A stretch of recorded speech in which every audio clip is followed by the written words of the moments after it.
Hi hello ನಮಸ್ತೆ. ನಿಮ್ಗೆಲ್ರಿಗೂ ಸಂದೇಶ್ ಬೆಳ್ಳೂರು ಮಾಡುವಂತ ಹೃದಯಪೂರ್ವಕ ನಮಸ್ತೆ. ಯಾರು ಇನ್ನೂ ಕೂಡ ನಮ್ಮ ಚಾನಲ್ ಅನ್ನು ಸಬ್ಸ್ಕ್ರೈಬ್ ಮಾಡಿಲ್ಲ, ದಯವಿಟ್ಟು ಸಬ್ಸ್ಕ್ರೈಬ್ ಮಾಡಿ. ಮುಂದಿನ ಅಪ್ಡೇಟ್ಸ್ಗೆ ಬೇಕಾಗಿ ಬೆಲ್ ಬಟನ್ ಅನ್ನು ಪ್ರೆಸ್ ಮಾಡುವುದನ್ನು ಮರಿಬೇಡಿ.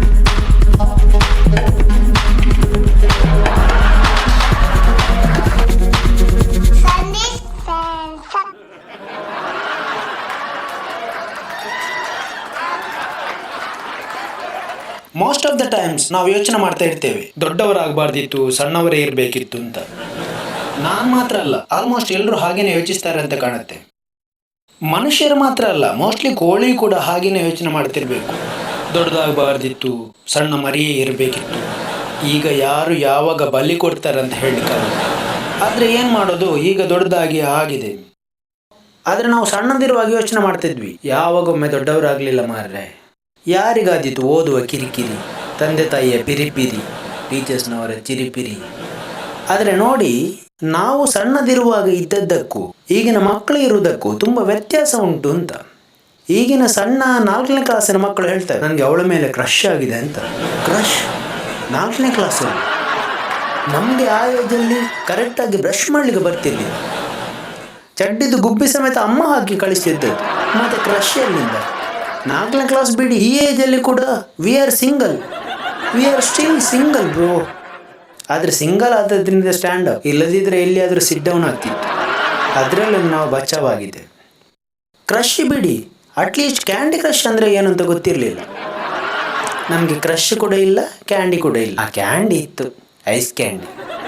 ಈಗಿನ ಮಕ್ಕಳು ಐಸ್ ಕ್ಯಾಂಡಿ ಎಲ್ಲ ತಿನ್ನೋದಿಲ್ಲ, ಐಸ್ ಕ್ರೀಮ್ ಆಗಬೇಕು. ಅದರಲ್ಲಿ ಬೇರೆ ಬೇರೆ ವೆರೈಟೀಸ್, ಬೇರೆ ಬೇರೆ ಆಪ್ಷನ್ಸ್. ನಮಗೆ ಅಷ್ಟು ಆಪ್ಷನ್ಸ್ ಎಲ್ಲ ಇರಲಿಲ್ಲ. ನಮಗೆ ಸತ್ಯ ಹೇಳಬೇಕು ಅಂತಾದರೆ, ಈಗಿನ ದೊಡ್ಡೋರ ಮನೆಯ ನಾಯಿಗಿರುವಷ್ಟು ಆಪ್ಷನ್ ಆಗ ನಮ್ಗೆ ಇರಲಿಲ್ಲ. ಇದ್ದಿದ್ರು ಗೊತ್ತಿರಲಿಲ್ಲ, ಯಾಕಂತ ಹೇಳಿದ್ರೆ ನಮ್ಮ ಹತ್ರ ದುಡ್ಡು ಇರಲಿಲ್ಲ. ಊಟ ಮಾಡಿಸುವಾಗ ಕೂಡ ಹಾಗೆ, ಹೆಚ್ಚು ನೈಸ್ ಮಾಡಲಿಕ್ಕಿಲ್ಲ. ಮುದ್ದೆ ಮಾಡಿ ಪದಾರ್ಥಕ್ಕೆ ಮುಳುಗಿಸಿ ಬಾಯಿಗೆ ತುಂಬಿಸುವುದು, ಸುಡುಮದ್ದು ತುಂಬಿಸ್ತಾರಲ್ಲ ಹಾಗೆ. ಹೆಚ್ಚಂತ ಹೇಳಿದ್ರೆ, ಓ ನೋಡಲ್ಲಿ ಚಂದಮಾಮ, ಇಲ್ಲದಿದ್ದರೆ ಓ ಅಲ್ಲಿ ಮಂಗ ನೋಡು, ಇಲ್ಲದಿದ್ದರೆ ಊಟ ಮಾಡದಿದ್ರೆ ಗುಮ್ಮ ಬರ್ತದೆ. ಅಷ್ಟಕ್ಕೆ ನಾವಿದ್ರೆ ಊಟ ಮಾಡ್ತಿದ್ವಿ. ಆದರೆ ಈಗಿನ ಮಕ್ಕಳು ಹಾಗಲ್ಲ. ಪ್ರೇತ ಬರ್ತದೆ ಅಂತ ಹೇಳಿದರೆ, ಮಮ್ಮಿ ನಾವು ಪ್ರೇತ ಜೊತೆಗೊಂದು ಸೆಲ್ಫಿ ತೆಗೆಯೋಣ ಅಂತ ಹೇಳಿದ್ವಿ ಈಗಿನ ಮಕ್ಕಳು. ಅಷ್ಟು ಹುಷಾರಿದ್ದಾರೆ ಅಂತ ಹೇಳಿ. ಮತ್ತು ಈಗದ್ದು ಪ್ರೇತ ಪಿಶಾಚಿ ಎಲ್ಲ ತುಂಬ ಕ್ಯೂಟ್ ಇಡ್ತವೆ, ಸೀರಿಯಲಲ್ಲೆಲ್ಲ ನೋಡ್ಬೇಕು. ಮತ್ತು ಎಲ್ಲಿಂದ ಮಕ್ಕಳು ಹೆದರುದು ಹೇಳಿ? ಮಕ್ಕಳನ್ನು ಸಮಾಧಾನ ಮಾಡೋದು ಕೂಡ ಅಷ್ಟು ಈಸಿ ಕೆಲಸ ಅಲ್ಲ. ನಿಮ್ಮ ಮಗ ಅಳುತ್ತಿದೆಯೇ? ನಿಮಗೆ ಕೆಲಸ ಮಾಡಲು ಬಿಡುತ್ತಿಲ್ಲವೇ? ಸೀರಿಯಲ್ ನೋಡಲು ಕೂಡ ಬಿಡುತ್ತಿಲ್ಲವೇ? ಹಾಗಿದ್ರೆ ತೆಗೆದುಕೊಳ್ಳಿ ಒಂದೇ ಒಂದು ಪರಿಹಾರ, ಮೊಬೈಲ್. ಮಕ್ಕಳಿಗೆ ಮೊಬೈಲ್ ಕೊಟ್ಟರೆ ಮುಗಿಯಿತು, ಅವರಷ್ಟೇ ಕೆಡ್ತಾರೆ, ನಾವು ನಮ್ಮ ಕೆಲಸ ಮಾಡಬೇಕು. ಅದು ಈಗಿನ ಮಕ್ಕಳಿಗೆ. ನಮ್ಮ ಕಾಲದಲ್ಲಿ ಒಂದೇ ಪರಿಹಾರ, ಬೆತ್ತ. ಹತ್ತಿರ ಮತ್ತೆರಡು ಪೆಟ್ಟು ಉಚಿತವಾಗಿ ಸಿಕ್ತಿತ್ತು ನಮಗೆ. ಹಾಗಾಗಿ ನಾವು ಸುಮ್ಮನೆ ಕೂತ್ಕೊಳ್ತಿದ್ವಿ ಹೆದರಿ ಬೆತ್ತಕ್ಕೆ. ಮಕ್ಕಳು ಫೋಟೋಗೆ ಎಷ್ಟು ಚಂದದಲ್ಲಿ ಪೋಸ್ ಕೊಡ್ತವೆ ಅಂತ ಹೇಳಿದರೆ, ಅಷ್ಟು ಚಂದದ ಪೋಸ್ ಈ ಏಜಲ್ಲಿ ನಮಗೆ ಕೊಡ್ಲಿಕ್ಕಾಗೋದಿಲ್ಲ. ಮೊಬೈಲ್ ಇದ್ದಾಗ ನಮಗೆ ತೆಗಿಲಿಕ್ಕೆ ಆಗಲಿಲ್ಲ ಅಂದರೂ ಎಷ್ಟು ಕಷ್ಟ ಆದರೂ ಅವರು ಹುಡುಕಿ ತೆಗಿತಾರೆ. ಮೊದಲು ನೋಡಿ, ನಾವು ಸಣ್ಣದಿರುವಾಗ ದೊಡ್ಡವರು ಮೊಬೈಲ್ ಯೂಸ್ ಮಾಡ್ತಿದ್ರೆ ನಾವು ಹೀಗೆ ಎಣಿಕೆ ನೋಡ್ತಾ ಇದ್ವಿ. ಈಗ ಹಾಗಲ್ಲ, ಮೊಬೈಲ್ ಮಕ್ಕಳ ಕೈಯಲ್ಲಿ ಇರ್ತದೆ, ನಾವೇ ಎಣಿಕೆ ನೋಡಬೇಕು. ಮತ್ತು ಈಗ ಸಣ್ಣ ಸಣ್ಣ ಮಕ್ಕಳು ಎಷ್ಟು ಚಂದದಲ್ಲಿ ರೀಲ್ಸ್ ಮಾಡ್ತವೆ ಅಂತ ಹೇಳಿದರೆ, ನಮಗೆ ಅಷ್ಟು ಚಂದದ ರೀಲ್ಸ್ ಮಾಡಲಿಕ್ಕೆ ಆ ಟೈಮಲ್ಲಿ ಮೊಬೈಲಲ್ಲಿ ಕ್ಯಾಮರಾವೇ ಇರಬೇಕು. ಮತ್ತು ಎಲ್ಲಿಂದ ರೀಲ್ಸ್ ಮಾಡೋದು? ರೀಲ್ಸ್ ಮಾಡ್ತಿರ್ಲಿಲ್ಲ, ಆದರೆ ರೀಲ್ಸ್ ಬಿಡ್ತಿದ್ವಿ. ಈಗಿನ ಮಕ್ಕಳದ್ದು ಹೇರ್ ಕಟ್ ನೋಡಿ, ಎಷ್ಟು ಚಂದದ ಹೇರ್ ಕಟ್. ಅದರಲ್ಲಿ ಬೇರೆ ಬೇರೆ ಸ್ಟೈಲ್ಸ್, ಬೇರೆ ಬಾಕ್ಸ್ ಕಟ್.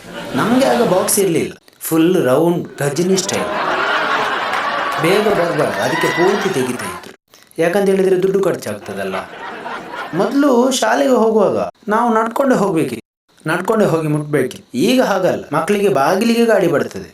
ಆದರೆ ಒಂದು ವಿಷಯ ನೋಡಿ, ಮೊದಲು ನಮಗೆ ಶಾಲೆಗೆ ಹೋಗುವಾಗ ಸ್ವಲ್ಪ ಉದಾಸೀನ ಆಗಿದ್ದರೆ ಗುಡ್ಡೆಯಲ್ಲಿ ಕೂತ್ಕೊಳ್ಳುವಂಥ ಆಪ್ಷನ್ ಇತ್ತು. ಈಗಿನ ಮಕ್ಕಳಿಗೆ ಗುಡ್ಡೆಯಲ್ಲಿ ಕೂತ್ಕೊಳ್ಳುವಂಥ ಆಪ್ಷನ್ ಇಲ್ಲ. ಮನೆ, ಗಾಡಿ, ಸ್ಕೂಲ್. ಗುಡ್ಡೆಯಲ್ಲಿ ಕೂತ್ಕೊಳ್ಳೋದು ಬಿಡಿ, ಗುಡ್ಡೆಯನ್ನು ಹೀಗೆ ನೋಡ್ಕೊಂಡು ಹೋಗ್ಬೋದು ಅಷ್ಟೇ. ಕೆಲವು ಮಕ್ಕಳಿಗೆ ಗುಡ್ಡೆ ಆದರೂ ನೋಡುವ ಆಪ್ಷನ್ ಉಂಟು, ಮತ್ತೆ ಕೆಲವು ಮಕ್ಕಳಿಗೆ ಗುಡ್ಡೆ ಇಲ್ಲ, ಖಾಲಿ ಹೀಗೆ ಬಿಲ್ಡಿಂಗ್ ನೋಡ್ಕೊಂಡು ಹೋಗ್ಬೇಕು. ಈಗಿನ ಮಕ್ಕಳು ಯೂನಿಫಾರ್ಮ್ ನೋಡಿ, ಡಿಫ್ರೆಂಟ್ ಕಲರ್ಸ್, ಒಂದೊಂದು ದಿವಸಕ್ಕೆ ಒಂದೊಂದು ಕಲರ್. ನಮಗೆ ಹಾಗಲ್ಲ, ನಮಗೆ ಇದ್ದಿದ್ದು ಒಂದೇ ಯೂನಿಫಾರ್ಮ್, ನೀಲಿ ಬಿಳಿ.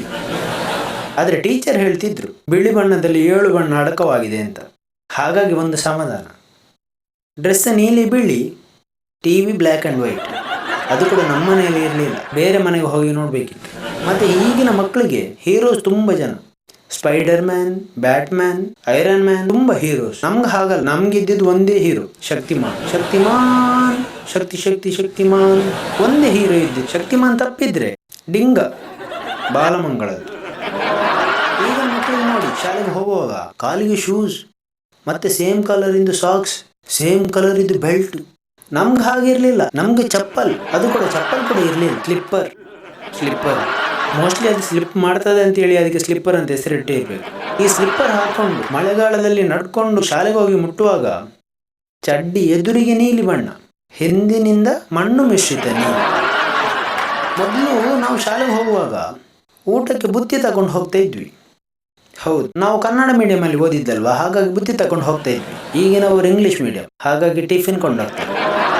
ಕೆಲವರಿಗೆ ಅರ್ಥ ಆಗಲಿಲ್ಲ ಅನ್ಸುತ್ತಲ್ಲ. ಆ ಬುತ್ತಿ ಇಟ್ಕೊಂಡು ಹೋಗುವಾಗ ಊಟಕ್ಕೆ ಸಾಂಬಾರು ಮಿಕ್ಸ್ ಆಗಿ ಕೆಲವೊಂದ್ಸಲ ಬುಕ್ಕು ಕೂಡ ಒದ್ದೆ ಆಗ್ತಿದ್ದುದುಂಟು. ಈಗಿನ ಮಕ್ಕಳಿಗೆ ಹಾಗಿಲ್ಲ, ಪುಸ್ತಕಕ್ಕೊಂದು ಬ್ಯಾಗ್ ಬೇರೆ, ಬುತ್ತಿಗೆ ಇನ್ನೊಂದು ಬ್ಯಾಗ್ ಬೇರೆ. ನಮ್ಮ ಕಾಲದಲ್ಲಿ ಟೀಚರ್ಸ್ ತುಂಬ ಸ್ಟ್ರಿಕ್ಟ್ ಇದ್ರು. ಅವರು ಬರುವಾಗಲೇ ನಮಗೆ ಹೆದರಿಕೆ ಆಗ್ತಿತ್ತು. ಬರುವಾಗಲೇ ಕೈಯಲ್ಲಿ ಬೆತ್ತದಲ್ಲಿ ಕೂಡ ಕೆಲವು ಕ್ವಾಲಿಟಿ ಬೆತ್ತ. ಆ ಬೆತ್ತ ಅಂತಂದು ಮೇಜ್ ಮೇಲೆ ಇಟ್ಟರೆ ಅಂದರೆ ನಮಗೆ ನೋಡಿ ಅರ್ಧ ಗ್ಯಾಸ್ ಖಾಲಿ ಆಗ್ತದೆ. ಈಗಿನ ಮಕ್ಕಳಿಗೆ ಹಾಗಲ್ಲ, ಟೀಚರ್ ಕೂಡ ಚೆಂದ ಇರ್ತಾರೆ, ಕ್ಯೂಟ್. ಮೊದಲಿನ ಕಾಲದಲ್ಲಿ ಅಪ್ಪ ಅಮ್ಮ ಕೂಡ ಹಾಗೆ ಮಕ್ಕಳಿಗೆ ಹೊಡಿಬೇಡಿ ಅಂತ ಹೇಳ್ತಿರ್ಲಿಲ್ಲ, ಪೆಟ್ಟೆರಡು ಜಾಸ್ತಿ ಆಗಿ ಅವು ಕಲಿಬೇಕು ಅಂತ ಹೇಳ್ತಾ ಇದ್ರು. ಈಗಿನ ಮಕ್ಕಳಿಗೆ ಹೊಡಿಬೇಡಿ ಅಂತ. ಮೊದಲದು ಹೊಡೆಯುವುದಲ್ಲ, ಬಾರಿಸುವುದು. ಅವರು ಉಳಿದವರಿಗೆ ಬಾರಿಸುವುದು ನೋಡಿ ನಮಗೆ ಇಲ್ಲಿ ಗ್ಯಾಸ್ ಖಾಲಿಯಾಗಿ ಮತ್ತೆ ಯಾರು ತಪ್ಪು ಮಾಡ್ಲಿಕ್ಕೆ ಇರಲಿಲ್ಲ, ಅಷ್ಟು ಕಾಯ್ತಾ ಇತ್ತು ಪೆಟ್ಟು. ಒಮ್ಮೆ ತಪ್ಪು ಮಾಡಿದವ ಮತ್ತೆ ತಪ್ಪು ಮಾಡ್ಲಿಕ್ಕೆ ಇರಲಿಲ್ಲ. ಆದರೆ ಈಗಿನ ಮಕ್ಕಳಿಗೆ ಹಾಗಲ್ಲ, ನನ್ನ ಮಗನಿಗೆ ಹೊಡಿಬೇಡಿ, ಹಾಗೆ ಹೊಡಿಬೇಕು ಅಂತಿದ್ರೆ ಅತಿಯಲ್ಲಿದ್ದವನಿಗೆ ಹೊಡೀರಿ, ಅವನು ನೋಡಿ ಕಲಿತಾನೆ ಅಂತ ಹೇಳ್ತಾರೆ. ಮತ್ತೆ ಕ್ಲಾಸ್ನಲ್ಲಿ ಕೂಡ ಒಂದು ಟೀಚರ್ಸ್ಗೆ ಫೇವ್ರೆಟ್ ಸ್ಟೂಡೆಂಟ್ ಅಂತ ಇರ್ತಿದ್ರು. ನೋಡಿ ಅವಳನ್ನು ನೋಡಿ ಕಲೀರಿ. ಅಲ್ಲ, ನೀವು ಯೋಚನೆ ಮಾಡಿ, ಹೆಣ್ಮಕ್ಳನ್ನು ನೋಡಿ ಗಂಡು ಮಕ್ಕಳು ಕಲೀಲಿಕ್ಕೆ ಉಂಟ? ನೋಡಿದ ಮೇಲೆ ಕಲ್ತದ್ದು ಉಂಟ? ಇಲ್ಲ. ಮತ್ತೆ ಕೆಲವು extreme case, class reps. Teachers ಹೋದ್ಮೇಲೆ ಸ್ಟಡಿ ಅವರಲ್ಲಿ ಫುಲ್ ಅವರದೇ ಕಂಟ್ರೋಲ್. ಸ್ಟಡಿ ಅವರಲ್ಲಿ ಮಾತಾಡ್ಲಿಕ್ಕಿಲ್ಲ. ತಪ್ಪಿ ಒಂದು ನಗಡಿ ಹೋದ್ರೆ ಇವರು ಬೋರ್ಡಲ್ಲಿ ಹೆಸರು ಹಾಕೋದು, ಸಂದೇಶ್ 1 ಗೆರೆ. ನಾನು ನಗಡಿದ್ದ ಮಾತಾಡ್ಲಿಲ್ವಾ, ಅವಳದು ಡೈಲಾಗ್ ಇಲ್ಲ, 2 ಗೆರೆ ಆ್ಯಡ್ ಆಯ್ತು. ಇವಳಂತೆ ಕ್ರಿಕೆಟ್ ಇದ್ದು ಸ್ಕೋರ್ ಹಾಕೋದು ಅದರಲ್ಲಿ. ಅಷ್ಟಕ್ಕೆ ನಮ್ಮನ್ನು ಸ್ವಲ್ಪ ಜಸ್ಟಿಫೈ ಮಾಡಬೇಕಲ್ಲ. ನಾನು ಮಾತಾಡಿದ್ದಲ್ಲ, ಅವ ಗಣೇಶನನ್ನು ನಾನು ಮಾತಾಡಿಸಿದ್ದೆ. ಗಣೇಶ 1 ಗೆರೆ. ನನಗೆ ಅಲ್ಲಿಗೊಂದು ಸಮಾಧಾನ, ಗಣೇಶನೊಂದು ಹೆಸರು ಬಂತಲ್ಲ. ಮತ್ತೆ ನನ್ನ ಹೆಸರು ಸಂದೇಶನ ಎದುರಿಗೆ 2 ಗೆರೆ. ಅಲ್ಲಿಗೆ ಬಿಸಿ ಹೇಗೆ ಪೆಟ್ಟು ಬೀಳ್ತದಲ್ಲ, ಎಲ್ಲ ಜೋರಾಗಿ ಒಟ್ಟರಾಸಿ ಬಾಯಿಗೆ ಬಂದದೆಲ್ಲ ಬೈ. ಮತ್ತೆ ನಮ್ಗಾದ್ರೂ ಪೆಟ್ಟು ಬೀಳೋದು ಅಪರೂಪ. ಕ್ಲಾಸಲ್ಲಿ ಕೆಲವು ಪೆಟ್ಟು ತಿಂದು ಎಕ್ಸ್ಪರ್ಟ್ನವರು ಇರ್ತಿದ್ರು. ಎಷ್ಟು ಹೊಡೆದ್ರು ಕೂಡ ಅವರಿಗೆ ನೋವಾಗುದಿಲ್ಲ. ಈ ಎಕ್ಸ್ಪರ್ಟ್ನವರು ಒಂದು ಕಡೆ, ಮತ್ತೊಂದು ಕಡೆಯಲ್ಲಿ ಓವರ್ ಆಕ್ಟ್ನವರು. ಪೆಟ್ಟು ಬೀಳಲಿಕ್ಕೆ ಪುರ್ಸೋತಿಲ್ಲ, ಅಮ್ಮ ಅಯ್ಯೋ, ಯಾಕಂತ ಹೇಳಿದ್ರೆ ಅವರಿಗೆ ನೋವಾಯ್ತು ಅಂತ ಫೀಲ್ ಬರಿಸುದು. ಅವರಿಗೆ ಜಾಸ್ತಿ ಪೆಟ್ಟು ಬೀಳಬಾರ್ದಲ್ಲ, ಅಷ್ಟು ಹುಷಾರ್ನವರಿದ್ರು. ಈಗಿನ ಮಕ್ಕಳು ಎಕ್ಸಾಮ್ಗೆ ತುಂಬ ಪ್ರಿಪರೇಷನ್ ಮಾಡ್ತಾರೆ. ಎಕ್ಸಾಮ್ಗೆ ನಾವು ಕೂಡ ಪ್ರಿಪರೇಷನ್ ಮಾಡ್ತಿದ್ವಿ. ಬೆಲ್ ಹೊಡ್ಲಿಕ್ಕೆ 2 ನಿಮಿಷ ಮೊದಲು ಬ್ಯಾಗ್ ಕಿಟಕಿ ಹೊರಗಿತ್ತು, ಅಷ್ಟು ಪ್ರಿಪರೇಷನ್ ಮಾಡ್ತಿದ್ವಿ. ಮೊದಲು ರಿಸಲ್ಟ್ ಕೂಡ ಹಾಗೆ. ಫಸ್ಟ್ ಕ್ಲಾಸ್ ಅಂತ ಹೇಳಿದ್ರೆ ಅಷ್ಟು ವ್ಯಾಲ್ಯೂ ಇತ್ತು. ಫಸ್ಟ್ ಕ್ಲಾಸ್, ಅವನ ಮಗ ಫಸ್ಟ್ ಕ್ಲಾಸ್ ಅಂತೆ, ಅಷ್ಟು ವ್ಯಾಲ್ಯೂ ಇತ್ತು. ಈಗ ಹಾಗಲ್ಲ. ಈಗ 90ಗಿಂತ ಮೇಲೆ ತೆಗೆಯೋರು ಎಷ್ಟು ಜನ ಬೇಕು? ಮೊದಲು ಕ್ಲಾಸಲ್ಲಿ 90ಗಿಂತ ಮೇಲೆ ತೆಗೆಯೋರು 1-2 ಮಾತ್ರ. ಉಳಿದವರೆಲ್ಲ ಭಾರಿ ಕಷ್ಟದಲ್ಲಿ 30. ಹೌದು, ಈಗ ಮಾತ್ರ ಅವ್ರು 90 ತಗೊಳ್ತಾರೆ, ಅದು ಬೇರೆ ವಿಷಯ. ಈಗ ಔಟ್ ಆಫ್ ಔಟ್ ತೆಗೆಯುವ ಮಕ್ಕಳು ಎಷ್ಟು ಜನ ಬೇಕು ನಿಮಗೆ? ತುಂಬ ಜನ ಔಟ್ ಆಫ್ ಔಟ್ನವರು ಇದ್ದಾರೆ. ಆದರೆ ನಮ್ಮ ಕಾಲದಲ್ಲಿ ಹಾಗಲ್ಲ. ಔಟ್ ಆಫ್ ಔಟ್ ಎಲ್ಲ ತುಂಬ ರೇರ್. ಯಾಕಂತ ಹೇಳಿದರೆ ಔಟ್ ಆಫ್ ಔಟ್ ಕೊಡಲಿಕ್ಕಿಲ್ಲ. ಉಳಿದವರು ಬಿಡಿ, ಲ್ಯಾಂಗ್ವೇಜ್ ಲೆಕ್ಚರರ್ ಹೇಗಾದರೂ ಮಾಡಿ ಒಂದು ಅರ್ಧ ಮಾರ್ಕ್ ತೆಗೆಯದಿದ್ದರೆ ಲ್ಯಾಂಗ್ವೇಜ್ ಟೀಚರ್ ಆಗಲಿಕ್ಕೆ ಅನ್ಫಿಟ್. ತೆಗೀಲೇಬೇಕು, ಹೇಗಾದರೂ ತೆಗಿತಾ ಇದ್ರು. ಮೊದಲು ನಾವು ಫೇಲ್ ಆದರೆ ಹೆದರುತ್ತಿದ್ವಿ ಅಪ್ಪಮ್ಮನಿಗೆ, ಪೆಟ್ಟು ಬೀಳ್ತದೆ ಅಂತೇಳಿ. ಈಗ ಹಾಗಲ್ಲ. ಅಪ್ಪಮ್ಮನಿಗೆ ಹೆದರುವುದಕ್ಕಿಂತ ಜಾಸ್ತಿ ಪಕ್ಕದ ಮನೆಯವರಿಗೆ ಹೆದರ್ತಾರೆ. ಅವರ ಮಗನಿಗೆ 1 ಮಾರ್ಕ್ ಜಾಸ್ತಿ ಬಂದರೆ ಮತ್ತೆ ಕಿವಿ ಬಿಡಲಿಕ್ಕಿಲ್ಲ. ಮೊದಲು ಟೀಚರ್ಸ್ನವರಿಗೆ ನಾವು ಹೆದರ್ತಾ ಇದ್ವಿ. ಈಗ ಮಕ್ಕಳನ್ನು ಹೆದರಿಸಲಿಕ್ಕೆ ಟೀಚರ್ನವರು ಹೆದರ್ತಾರೆ. ಮೊದಲು ಮಕ್ಕಳು ಬುಕ್ಸ್ ಜಾಸ್ತಿ ಓದ್ತಾ ಇದ್ರು, ಈಗಿನವರು ಫೇಸ್ಬುಕ್ಕಲ್ಲಿ ಜಾಸ್ತಿ ಓದ್ತಾರೆ. ಈಗ LKG UKG ಎಲ್ಲ ಇದೆ, ಆದರೆ ನಮ್ಮ ಕಾಲದಲ್ಲಿ ಅದಿರಲಿಲ್ಲ. ಅಂಗನವಾಡಿದ 1 kg ಫುಡ್ ಮಾತ್ರ ಇತ್ತು. ಮೊದಲು ನಾವು 280 ರೂಪಾಯಲ್ಲಿ ಹೈಸ್ಕೂಲೆಲ್ಲ ಮುಗಿಸಿದ್ವಿ. ಈಗ LKG UKG ಅದಕ್ಕೊಂದೆರಡು 0 ಸೇರಿಸಬೇಕು. ಮೊದಲು ನಾವು ಅಜ್ಜಿ ಮನೆಯಲ್ಲಿ ತುಂಬ ಖುಷಿಯಲ್ಲಿದ್ವಿ. ಆದರೆ ಈಗ ಮಕ್ಕಳಿಗೆ ಅಜ್ಜಿಗಿಂತ ಪಬ್ಜಿಯಲ್ಲಿ ಜಾಸ್ತಿ ಖುಷಿಯಲ್ಲಿರ್ತಾರೆ. ಬಟ್ ನಾವು ಎಷ್ಟೇ ಎಜುಕೇಷನ್ ಪಡೀಲಿ, ಎಷ್ಟೇ ಓದಲಿ, ಸರ್ಟಿಫಿಕೇಟ್ ಅಥವಾ ಪೇಪರ್ ಪೀಸ್ ನಮ್ಮ ಎಜುಕೇಷನನ್ನು ತೋರಿಸುವುದಲ್ಲ, ನಮ್ಮ ಬಿಹೇವಿಯರ್ ತೋರಿಸಬೇಕು. ರೆಸ್ಪೆಕ್ಟ್ ಅಂತ ಹೇಳೋದು ಅದು ನಾವು ಫೋರ್ಸಲ್ಲಿ ಪಡ್ಕೊಳ್ಳೋದಲ್ಲ.